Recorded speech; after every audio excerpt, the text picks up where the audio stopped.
This course comprises a book entitled Persian Language Teaching.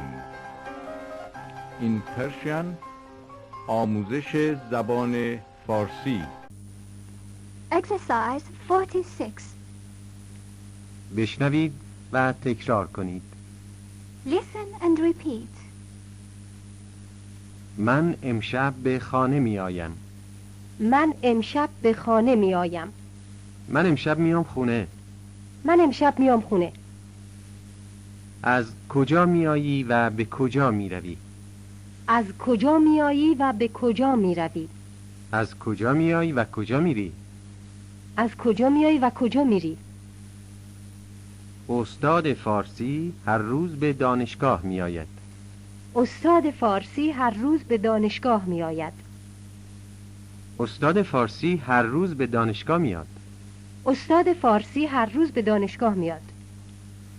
ما هر ماه به اینجا میاییم. ما هر ماه به اینجا میاییم. چرا ما هر ماه به اینجا میاییم؟ چرا ما هر ماه به اینجا میاییم؟ ما هر ماه میاییم اینجا. ما هر ماه میاییم اینجا. شما هر هفته به شهر ما میایید. شما هر هفته به شهر ما میایید. شما هر هفته به شهر ما میایید. شما هر هفته به شهر ما میایین.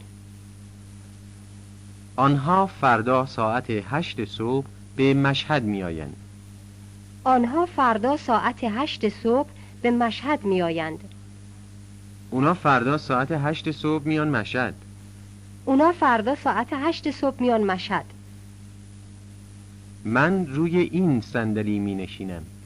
من روی این صندلی می نشینم. بهزاد همیشه روی آن صندلی می نشیند. بهزاد همیشه روی آن صندلی می نشیند. بهزاد همیشه رو اون صندلی می شینه. بهزاد همیشه رو اون صندلی می نشینه. شما کجا می نشینید؟ شما کجا می نشینید؟ شما کجا می شینید؟ شما کجا می شینین؟ ما زیر این درخت گیلاس می نشینیم. ما زیر این درخت گیلاس می نشینیم. ما زیر این درخت گیلاس می شینیم. ما زیر این درخت گیلاس می شینیم. تو نزدیک من می نشینی. تو نزدیک من می نشینی. تو نزدیک من می شینی. تو نزدیک من می شینی. چرا تو نزدیک من می نشینی؟ چرا تو نزدیک من می نشینی؟ چرا تو نزدیک من می شینی؟ چرا تو نزدیک من می شینی؟